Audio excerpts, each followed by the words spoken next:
Hi, hello and welcome everybody. Also, good morning.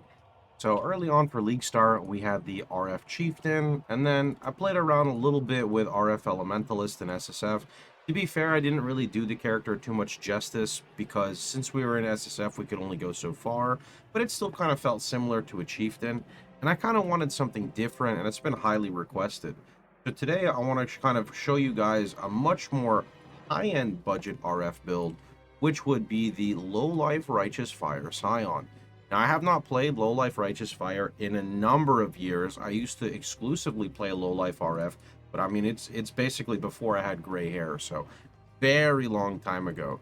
Now, a lot of people are going to ask about how this compares to Chieftain, and a simple way to kind of put it is where the Chieftain kind of ends, this character starts. So if you have trouble making currency, making 80 to 100 divines is difficult for you, I would not play this character. The reason why is you can have a functioning version of this build on a lower budget, but the lower budget version of this character, unless you really know what you're doing, is just going to get outperformed by the Chieftain. Now, as you can see by the energy shield numbers, you can see that this character really does get pretty high levels of energy shield. The clear feels really good, but there are a lot of hurdles to get the character started. Now, let's stop blabbing a bunch and let's actually go run a quick map. So I've got here one of my Harby Beyond maps in a T16.5. The 0.5 is just because of the originator mod. All it really has on it is like the Maven with the double reflect here. So I'm just going to go pop in my Harby Beyond and we're just going to go ahead and go. So, to talk about, I guess, some key differences of the character, and then we can talk about some other things. This character has a few, a few gimmicks with it. The first gimmick is if you look at my #1 Flask here, down below, that's called the Coruscating Elixir. The Coruscating Elixir is mandatory for this build, and the reason it's mandatory and what it does is it basically makes it so you don't die to chaos damage with a build like this. It also doubles as our Ruby Flask, which works out really well. So without this Flask, this setup is not going to work very well, right? You'd have to do a completely different setup. Now, unlike the Chieftain, right? The Chieftain is really good at this type of content here that you see me farming. This character is also good, it's just not tanky against 72 million attacks like Harbinger because I don't have block.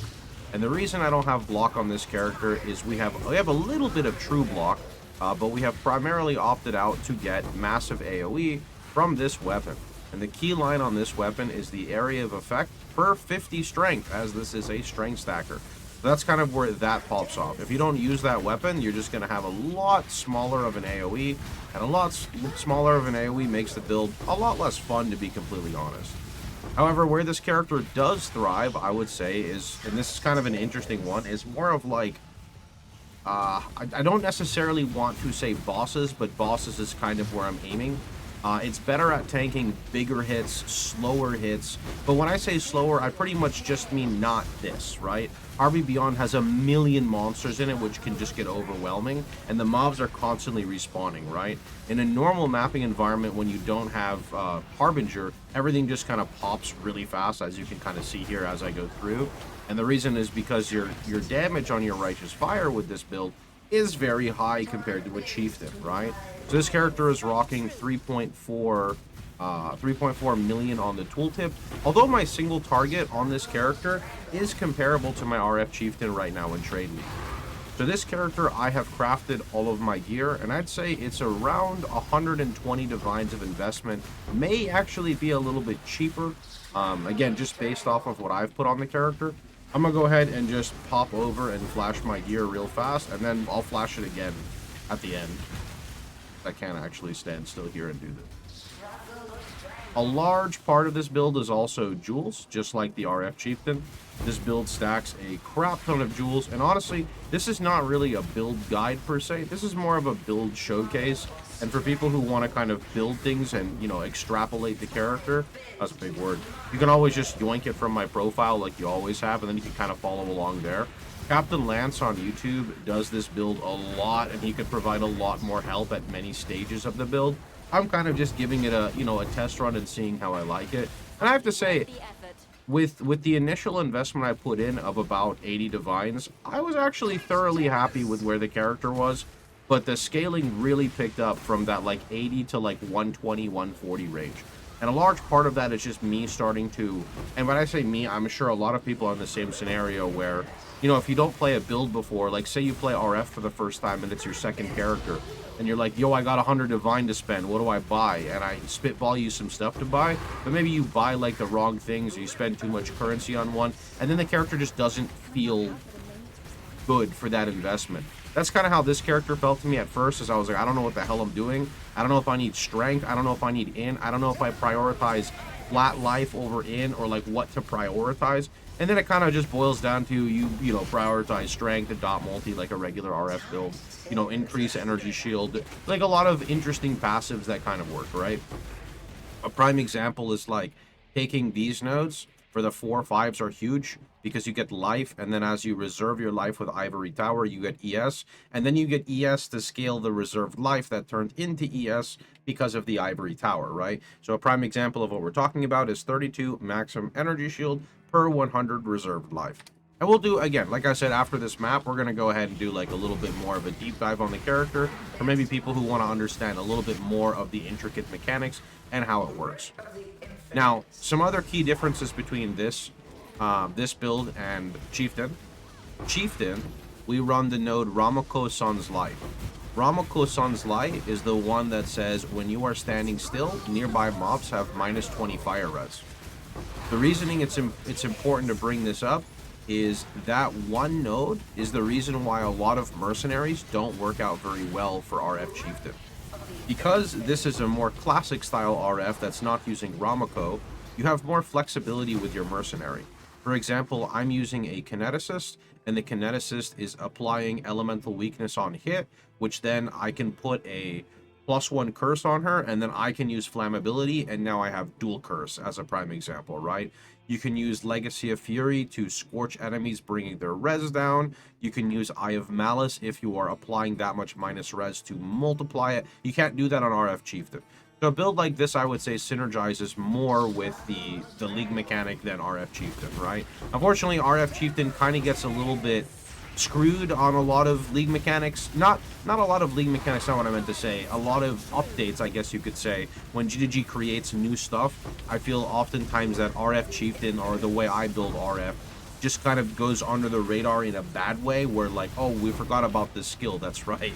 Kind of like in Crucible League. In Crucible, if anyone played back then, you know, back in the day, Crucible, there was exclusive modifiers to almost every spell, and the one for Righteous Fire was monsters who are standing in your Righteous Fire grant you 10 mana regen. And it's like, GGG, what are we going to do with that? In fact, who could even use that? Like, what sane player is going to say, oh my, now that a mob is in my circle, I can activate this skill? Just a little silly for sure. I guess it's more for Arcane mana, or Arcane Righteous Fire. I don't even know if that was not a thing back then even, so no idea. Actually want to try, I'm going to see, I might mess around on my Atlas today. See if we do like a breach focused Atlas. Maybe I'll finish up my Harvey Beyonds and then go breaching. Oh, the fracturing thing. Nice.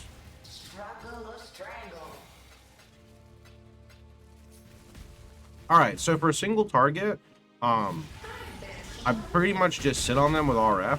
There's two things to note. Number one, I should be using Scorching Ray. I know. Kind of crazy to hear me say the word Scorching Ray. I should censor myself. And the reason you want to use Scorching Ray is actually for two reasons. It's not because it does damage. It's because Scorching Ray applies a very nice exposure of -25. And B, you can use the infused channeling support, which makes it so you take less damage from hits while you are channeling. That's it. So you don't actually use the Scorching Ray for a Scorching Ray damage. You use it as a utility for your character since it's already so tanky. But you'd really only need to use it on like bosses or maybe like Soul Eater mobs, not really anything else.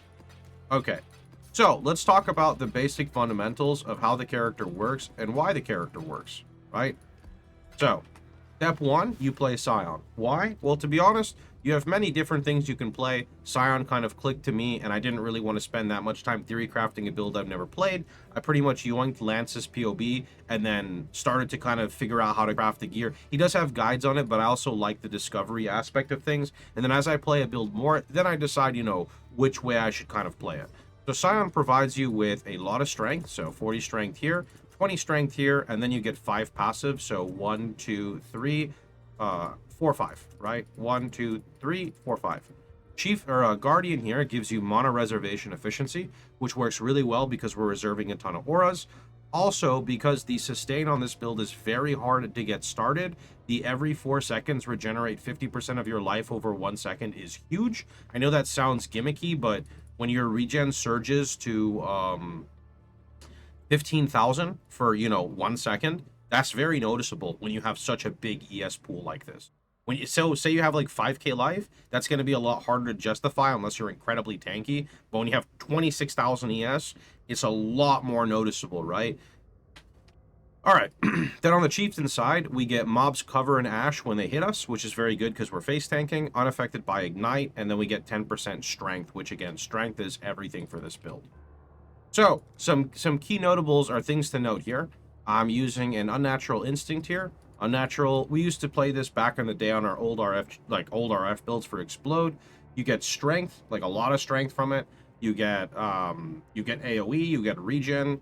It's just a good jewel to have, and honestly, in the current economy, it's not even that expensive. It's like 150 chaos.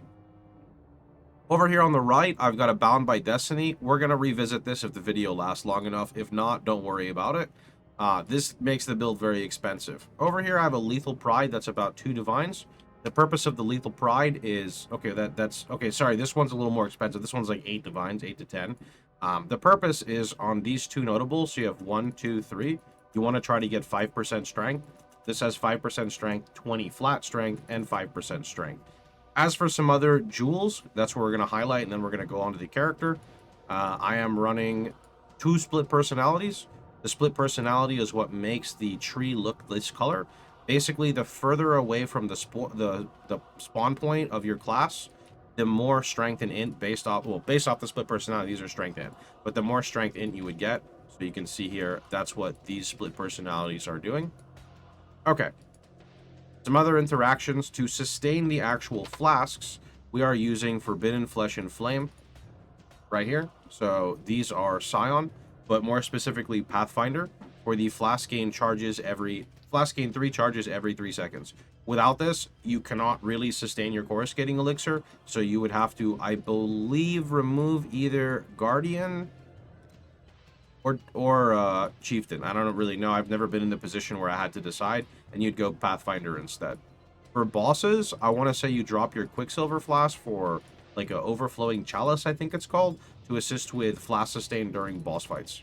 This build runs no Ellie res almost on the gear. Almost all the Ellie res is coming from the actual flasks themselves, so Flask sustain is at the utmost importance. Over here, up at the north side, actually, where is it? The middle side? I've got a Watcher's Eye. It's basically giving me damage over time multiplier with Malevolence and unaffected by poison. Unaffected by poison is because I have 0 chaos res right now because of my helmet. So the chaos res helps me basically run an extra map mod. I'm able to run nearby like enemies poison you. Without the poison, without this, I was running Harvey Beyond with like 45 stacks of poison, and it was not the way to go. I repeat, it was not the way to go. Over here, I've gotten Adorned at 88%. I'm not sure how mandatory the Adorned is for this stage of the build, but I will say that probably like 1/3 of my budget went to the Adorned, because Adorned itself, so an 88% is definitely not 10 chaos, I can assure you that. I don't know exactly, I don't feel like price checking everything, but definitely not 20 chaos. That's bullshit. Over here, I've got Fire Multi-Fracture with life, Fire Multi-Fracture with life, and then we have 1 jewel.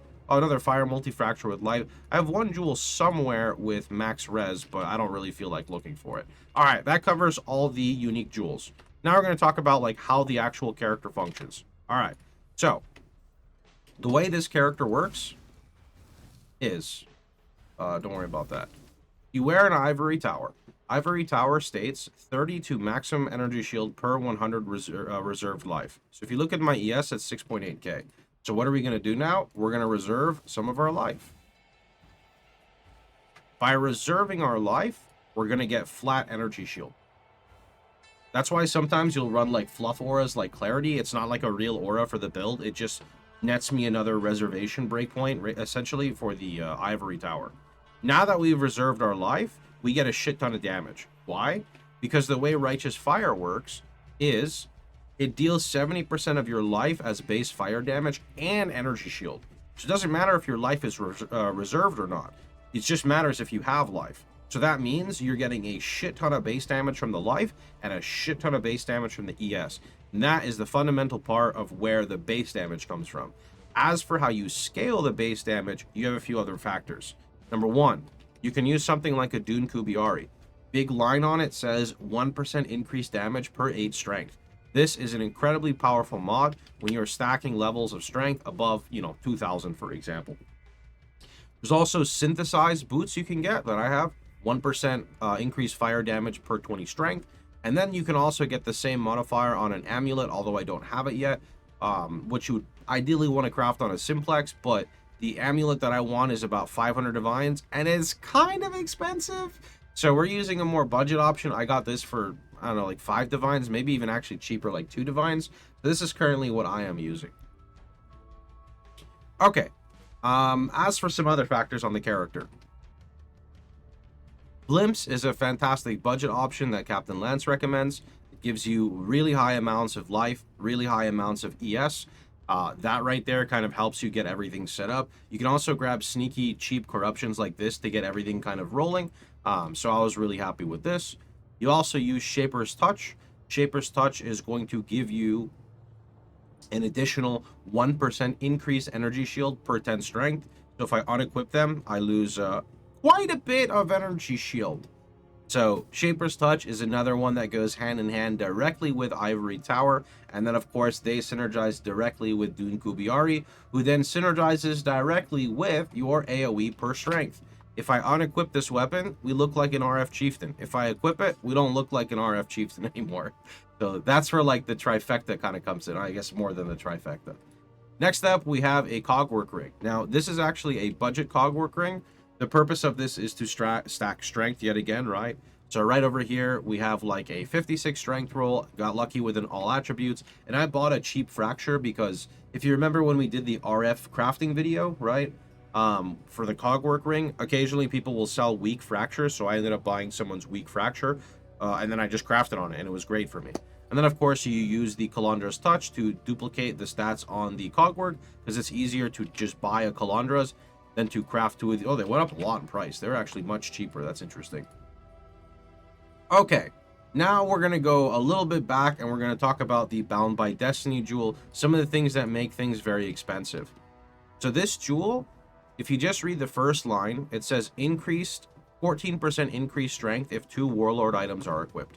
So the way I get the Warlord items right now is I dual influence this belt that I crafted, and I dual influence my offhand. And now they're giving us an additional 14% strength.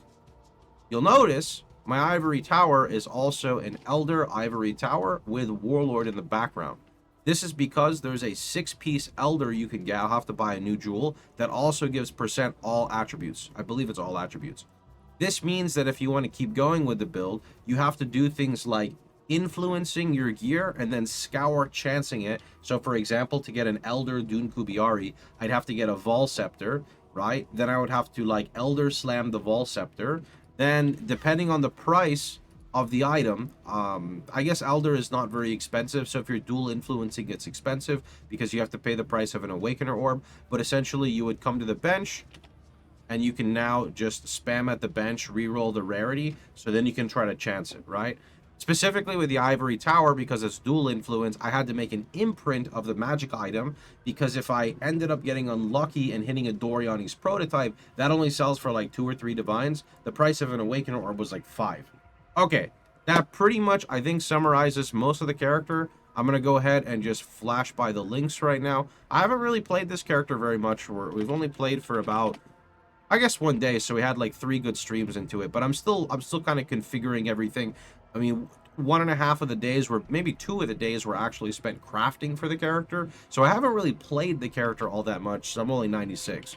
So I definitely got to min-max the character more, got to fix my links and stuff, but I'm pretty happy with the character. It's definitely a lot of fun. Anyway, I'll be kind of min-maxing the character, playing it in Trade League, enjoying myself, because I didn't like SSF as much this go around. So if you guys want to hang out, feel free to jump on the stream, twitch.tv/Pohx. We're going to be pushing this character. That's pretty much about it. Hope you guys enjoyed the yapping video. I'll see you guys all tomorrow. Take care, everyone.